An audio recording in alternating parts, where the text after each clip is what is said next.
आणि आता थेट जाऊयात, देवेंद्र फडणवीस बोलतायत इथे. मला निमंत्रित केलं होतं, मी उद्घाटन त्याचं केलेलं आहे. जानकर साहेब हे सातत्याने समाजातल्या वंचितांकरता लढा देतात. धनगर समाज असेल, ओबीसी समाज असेल, सर्वांच्या पाठीशी पूर्ण ताकदीने उभे राहतात.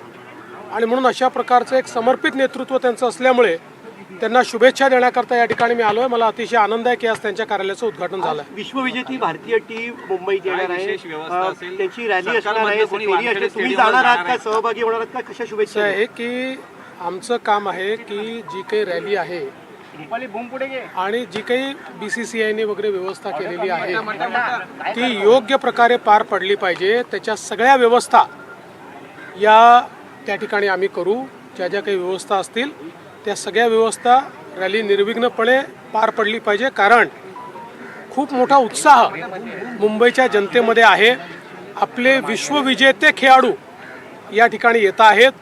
पहिल्यांदा तर त्यांचं सर्वांचं मुंबई नगरीमध्ये मी अग्रिम स्वागत करतो आणि मुंबई नगरी खूप मोठ्या प्रमाणात त्यांचं स्वागत करेल.